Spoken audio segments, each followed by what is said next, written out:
Buying a weighted blanket from Amazon was the worst decision I've ever made. You've heard of them.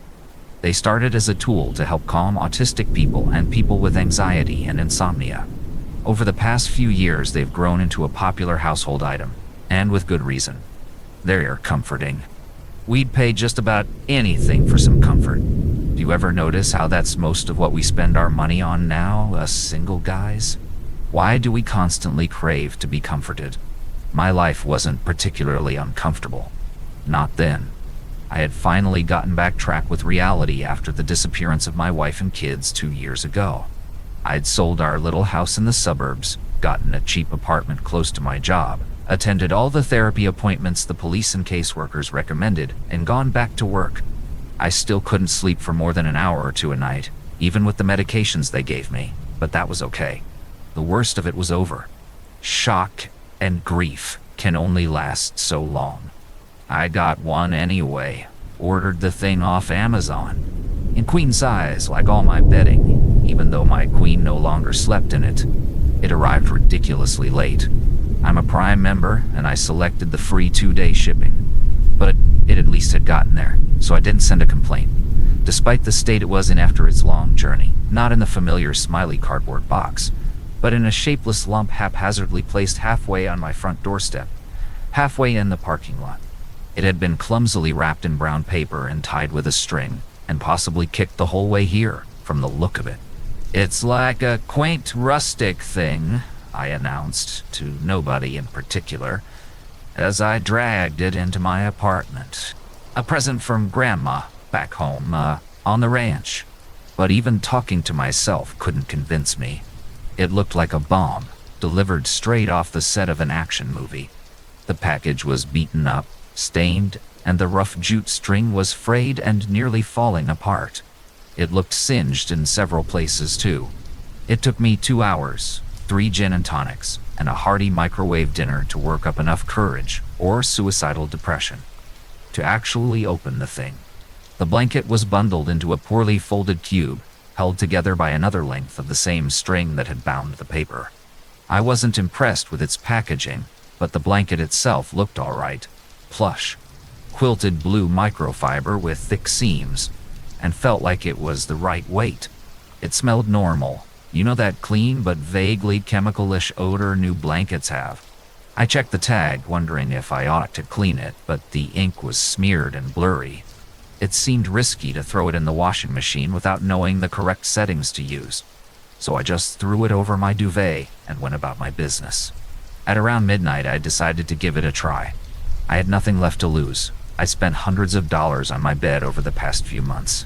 The newest and best quality memory foam, adjustable cooling mattress, 1,000-count Egyptian cotton sheets, customizable filling pillows, and none of it had brought me a single good night's sleep. Honestly, I expected the same to happen that night, but it was fun to pretend. I slid between the cool sheets and pulled the blankets up over me. The new blanket was a bit lumpy, but I knew from reading reviews that this was normal due to shipping and would smooth out over time.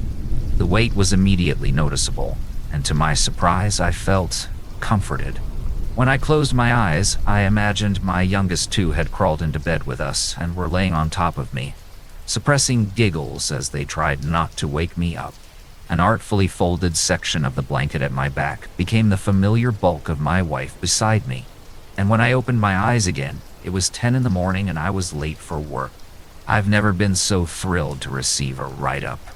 That weird chemical smell didn't really fade, though, and gradually it became more noticeable. By the end of the week, I could smell, or imagined I could, the strange neutral odor on my skin, even after a shower. By the end of the month, it had become unbearable. I took it to a dry cleaner's, thinking that I'd been lazy because I was so enamored over my renewed relationship with sleep.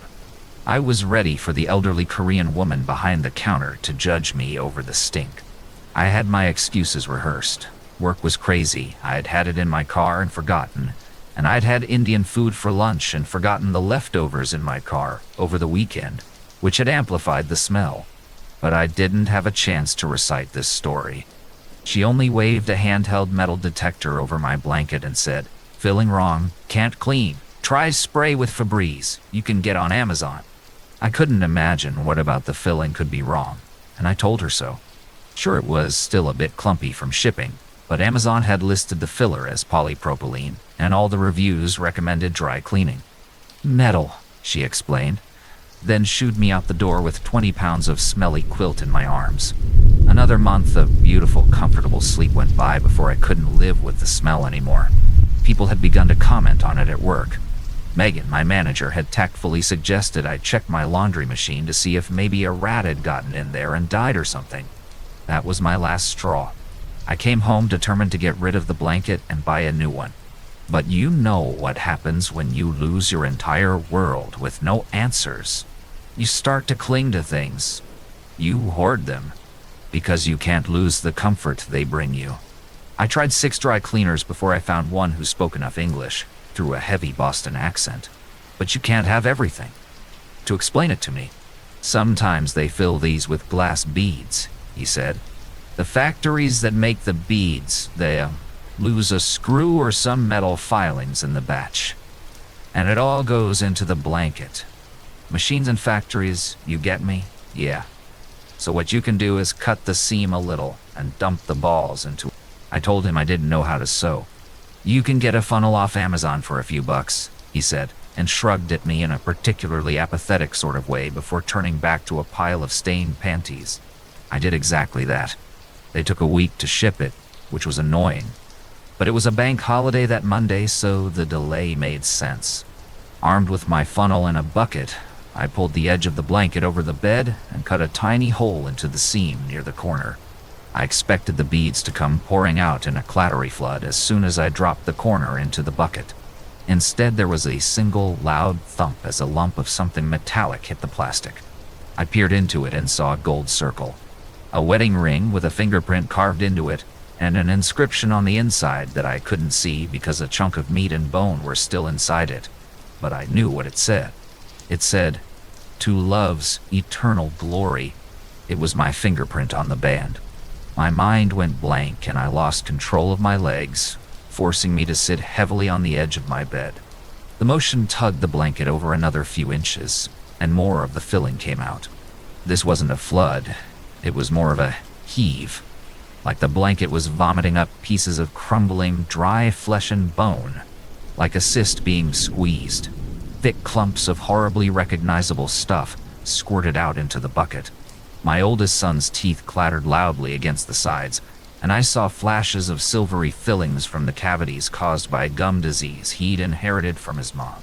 There was a scrap of almost bleached white Hello Kitty Band-Aid wrapped around a tiny knuckle joint, and I remembered how my daughter had scraped her finger knocking loudly on her brother's splintered bedroom door, and how she'd smiled through her tears when she saw the special fun Band-Aid her daddy had put over the scratch.